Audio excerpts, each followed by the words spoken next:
एक टुकड़ा धूप, एक औरत के सम्मान की कहानी। दिन भर की उमस के बाद आज अचानक शाम से ही बादल घिर आए थे। अभी भी बारिश की बूंदें गिर रही थी। अंधेरा गहरा कर वातावरण को खामोश और भयानक बना रहा था। मैंने देखा नवीन एक बच्चे की तरह अपने बिस्तर पर सिकुड़े हुए सो रहे थे। मैंने उनके बदन पर चादर डाली तो अनजाने ही उन्होंने मुझे अपने करीब करने की कोशिश की। धीरे से मैंने उनके बंधन को ढीला कर खुद को मुक्त किया और बरामदे में आ गई। ठंडी हवा का झोंका एक बार तो सिहरा गया। चारों ओर खामोशी और नींद से डूबी दुनिया को देखते हुए मैंने सोचा, बस आज की रात इस घर में हूँ। कल सुबह ही तो नवीन से, इस घर से 4 सालों की जिम्मेदारी से आज़ादी मिल जाएगी मुझे। फिर मैं आकाश के साथ अपनी नई दुनिया बसाऊंगी और घुट घुट कर जीने से मुक्ति मिल जाएगी। फिर मेरे पास ढेर सारा पैसा, एक कामयाब पति और कुछ दिनों बाद एक बच्चा भी होगा। बस किसी तरह कल नवीन से कहना होगा मुझे। मैंने बरामदे से ही नवीन की ओर एक बार देखा। वो मेरे ख्यालों से बेखबर, थका मांदा अपने सपनों की दुनिया में खोया था। नहीं, मैं इस आदमी से प्यार भी करती हूँ या नहीं। शायद 4 वर्षों से मैं एक समझौते की तहत ज़िंदगी गुजारती आ रही थी।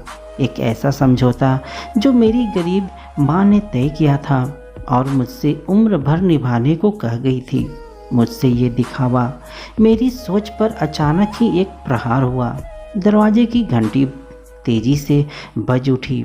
दरवाजे के उस पार से हमारी आया गौरी के जोर जोर से रोने की आवाज़ आ रही थी। मैंने लपक कर जीने से उतरते हुए दरवाज़ा खोला तो सकते में आ गई। गौरी अपने दूध मुहे बच्चे को गोद में लिए भीगी हुई अस्त व्यस्त खड़ी मिली। माँ बच्चा दोनों ही अपने अपने सुर में रो रहे थे। मैं उनका हाल देखकर ही समझ गई कि गौरी के पति राघव ने आज फिर पीकर उसे पीटा होगा और भागकर वो जान बचाने यहाँ आ गई। गौरी को संभालकर अंदर लाते वक्त मैंने देखा कि उसके माथे व हाथ पर कुछ चोटें भी हैं। उसके कपड़े भी फट गए थे। मुझे गौरी की हालत देखकर उस पर बेहद गुस्सा आया। इस औरत से मैंने कितनी बार कहा कि छोड़ दे अपने शराबी पति को, फिर भी यह है कि पिटती रहेगी, लेकिन उस राक्षस को नहीं छोड़ेगी। आखिर क्या है उसमें? इसी तरह मार खाते खाते एक दिन खुद भी मरेगी और बच्चे को भी मारेगी। मैंने गुस्से में बड़बड़ाते हुए फर्स्ट एड बॉक्स से दवा और रुई निकाली तो देखा नवीन भी नीचे आ रहे हैं। नवीन ने नींद में डूबी आवाज़ में कहा, चलो पुलिस में शिकायत दर्ज कर ही देते हैं। गौरी उस दर्द में भी बोल पड़ी, नहीं नहीं बाबूजी, पुलिस से हमें कोई काम नहीं। मैंने देखा उस औरत को जो पिछले 4 वर्षों से मेरे साथ ही इस घर से जुड़ी हुई है। उसे अक्सर मैंने अपने नालायक पति की बेरहम मार का शिकार होते हुए देखा है। कभी कभी तो बेचारी अधमरी सी होकर बिस्तर से कई दिनों तक उठने लायक भी नहीं रहती। फिर भी मैंने कभी उससे पति की शिकायत थाने में दर्ज कराने की बात नहीं सुनी। ना ही वो अपना नकारा पति को छोड़कर जा सकती है। पता नहीं इस बेवकूफ़ औरत को अपने पति में कौन सा देवता नजर आता है। मैंने घड़ी की ओर देखा तो रात के 2 बज रहे थे। रोते हुए गौरी व उसके बच्चे को जबरदस्ती थोड़ा सा दूध पिलाकर मैंने बाहर के कमरे में ही सुलवा दिया। नवीन के साथ जब मैं बेडरूम में आई तो देखा जाने कैसे एक खिड़की के खुले रहने से तेज हवा के झोंकों के साथ आती बारिश की बूंदों ने बिस्तर के एक हिस्से को गीला कर दिया था। मजबूरन नवीन के साथ दूसरे हिस्से पर ही मैं सिमट गई थी। समझ में नहीं आ रहा था कि कैसे नवीन से मैं उसे छोड़कर जाने की बात कहूँ। नवीन मुझसे इतना प्यार करते हैं कि शायद उन्हें यकीन भी ना हो। क्या हुआ बरखा, नींद नहीं आ रही? नवीन ने अंधेरे में जैसे मुझे देख लिया था। गौरी की हालत ठीक ही है।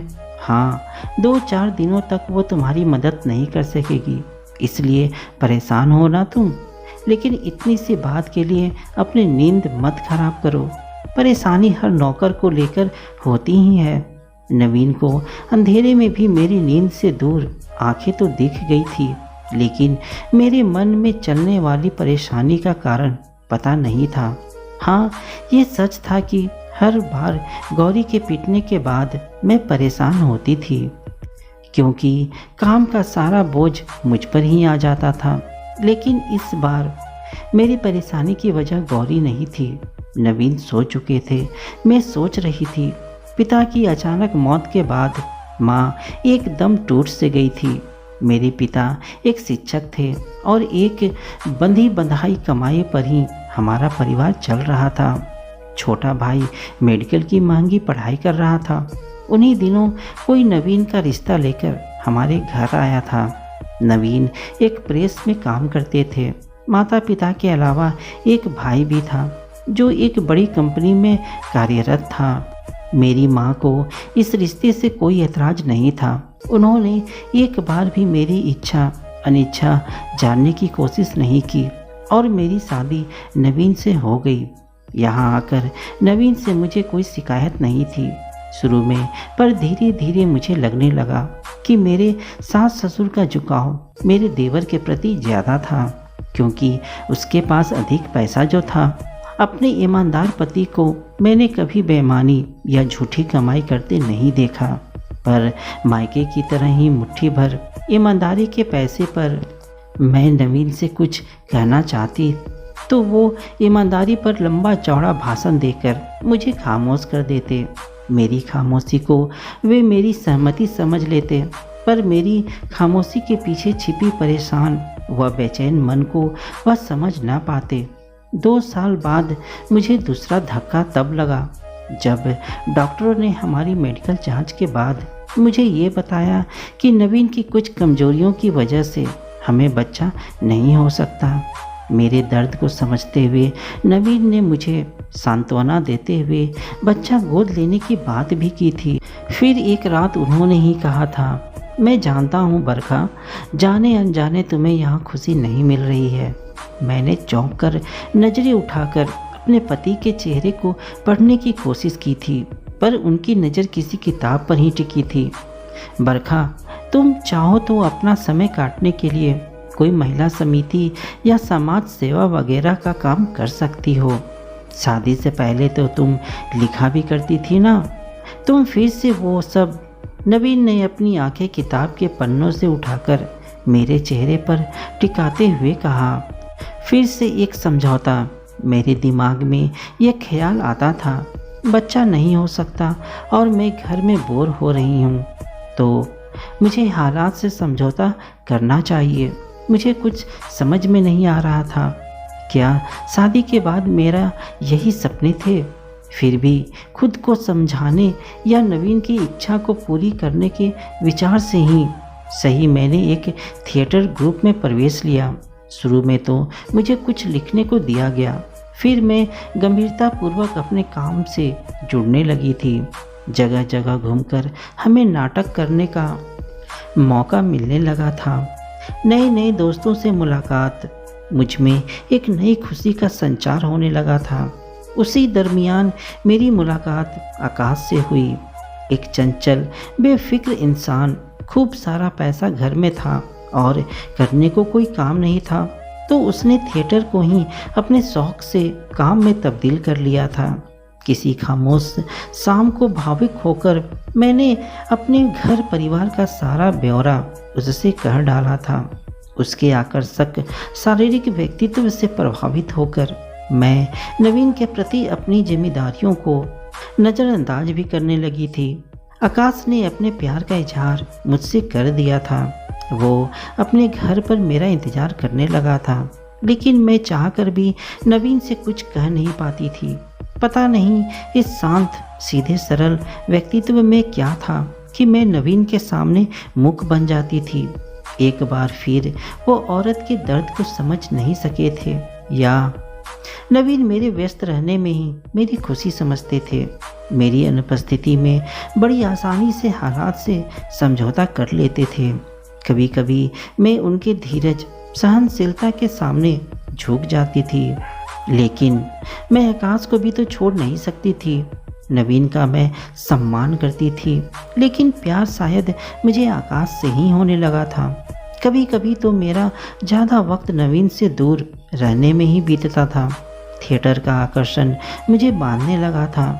नवीन अखबारों में मेरी तस्वीर देखकर मुझे प्रोत्साहित तो करते थे, लेकिन अपने काम से वक्त निकालकर कभी मेरे शो देखने नहीं आ सके थे। पहले तो एक दो बार मैं उनसे कहा करती थी, प्रेस में काम करते हो, कभी तो रिपोर्टर की हैसियत से ही हमारे शो में आ जाया करो। अगर मैं रिपोर्टर का काम करने लगा तो संपादन का काम कौन करेगा? मुझे उदास देखकर वो मुझे अपनी बाहों में भर लेते, फिर कहते, तुम जानती हो मेरी अपनी जिम्मेदारियां हैं, फिर मैं तुमसे दूर कहाँ हूँ। तुम्हारे हर काम पर तो मेरे रिपोर्टर नज़र रखते ही हैं। फिर भी कभी मौका मिला तो मैं तुम्हारे शो पर चुपके से चला आऊँगा। नवीन की इन बातों से मैं पल भर के लिए कांप उठी थी। तब तो नवीन को मेरे और आकाश के बारे में भी, पर गंभीर प्रवृत्ति के नवीन ने कभी मुझसे कोई सवाल नहीं किया था। हालांकि मैंने कई समाचार पत्रों में आकाश और मेरे बारे में हल्की फुल्की खबरें छापी देखी थी, लेकिन नवीन ने पता नहीं क्यों कभी कोई प्रश्न मुझसे नहीं पूछा था। मैं चाहती थी कि नवीन कभी तो कोई सवाल करे, ताकि मुझे आकाश के विषय में बात करने का मौका मिले। लेकिन आकाश का फ़ोन भी कई बार आता था, तब भी मैंने नवीन के चेहरे पर कोई उत्सुकता या जिज्ञासा कभी नहीं देखी। शायद नवीन मेरा धैर्य देख रहे थे। दूसरी ओर आकाश चाहता था कि अब मुझे और देर न करते हुए नवीन से स्पष्ट शब्दों में बात कर लेनी चाहिए। नवीन की बाहों के घेरे से निकलना मेरे लिए बेहद मुश्किल था। जाने कब मेरी पलकों ने मेरी जागती आंखों को ढक लिया। सुबह जब आंखें खुली तो धूप का एक टुकड़ा कमरे में चमक रहा था और फ़ोन की घंटी बज रही थी। चौंक कर मैंने घड़ी की ओर देखा तो 9 से ऊपर हो रहे थे। आकाश होगा। फ़ोन उठाते हुए मेरा दिल जोरों से धड़क रहा था। बिस्तर पर नवीन नहीं थे। शायद अब तक वे ऑफिस के लिए निकल भी चुके होंगे। गुड मॉर्निंग मैडम, मेरी आवाज़ सुनते ही आकाश ने कहा। मैंने धीरे से जवाब भी दिया। क्या मैडम, अब तक आपको यहाँ से आ जाना चाहिए था। और वैसे तुम कर क्या रही हो? आकाश मेरे इंतज़ार में उतावला हो रहा था। आकाश, मैं थोड़ी परेशान हूँ, मैं तुमसे बाद में बात करती हूँ। मैंने उधर इधर देखते हुए नवीन को टटोलने की कोशिश की। बात तो मुझे तुमसे करनी ही है बरखा, तुम्हें 1 घंटे में यहाँ आना ही है। तुम जानती हो मैं यहाँ किस तरह। खैर, तुम नहीं समझोगी। वैसे तुम परेशान क्यों हो? शायद आकाश को अचानक मेरी परेशानी का ख्याल हो आया था। वो कुछ नहीं, मैं अभी आकाश से ज़्यादा बातें न कर उसे टालना चाहती थी, पर वो आज मुझे छोड़ ही नहीं रहा था। बीबी जी, आप उठ गई? पीछे से गौरी की आवाज़ सुनकर मैं अनजाने ही कांप गई। मैंने रिसीवर को बिना सोचे समझे ही नीचे रख दिया। मैं आपका ही इंतज़ार कर रही थी। नाश्ता मैंने तैयार कर दिया है, मैं घर जाना चाहती हूँ। गौरी ने चाय का कप मेरी ओर बढ़ाते हुए कहा। मैंने देखा उसके चेहरे पर खून की लकीरें स्पष्ट दिख रही थी।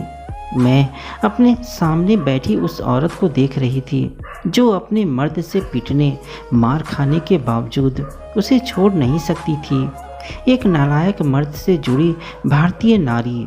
मेरे होठों पर एक उपेक्षित सी मुस्कान आ गई। नजरें उठाई तो सामने आईने में भी तो भारतीय नारी नजर आई। ये भी तो भारतीय नारी ही है, लेकिन ये अपने निरीह, लायक व ईमानदार पति को छोड़ने वाली नारी थी। पति का गुनाह यही था कि उसने अपनी पत्नी पर हद से ज़्यादा विश्वास किया था। गौरी साहब कहाँ हैं? मैंने गौरी से जानना चाहा। वो तो फूल खरीदने गए हैं। फूल? मुझे अचरज हुआ कि आज अचानक नवीन को फूल की क्या ज़रूरत आ पड़ी। रोज़ तो मैं बगीचे से ही फूल तोड़कर फूलदानों को सजाया करती हूँ। साहब कह रहे थे कि आज आप लोगों के शादी का दिन है और कोरी कहते जा रही थी। मैं सिर को हाथों से थामकर धम से बैठ गई। बीबी जी क्या हुआ, आप ठीक तो है ना? गौरी को अचानक मेरा ख्याल आया और उसने मेरे माथे को छुआ। हाँ गौरी ठीक हूँ। मुझे शर्मिंदगी महसूस हो रही थी कि अब मैं अपनी शादी की वर्षगांठ भी भूलने लगी थी। शादी की चौथी सालगिरह मुबारक हो। नवीन ने फूलों के गुच्छों के साथ मुझे बाहों में भर लिया तो मेरी आंखें बरस पड़ी। इन बाहों के बंधन से निकलकर जाना अब मेरे लिए नामुमकिन था। तो दोस्तों, आपको यह कहानी कैसी लगी मुझे कमेंट में ज़रूर बताइएगा। चैनल में नए हैं तो वीडियो को एक लाइक और चैनल को सब्सक्राइब ज़रूर कीजिए। तो मिलते हैं दोस्तों अपनी अगली कहानी में। तब तक अपना ख्याल रखना। धन्यवाद दोस्तों।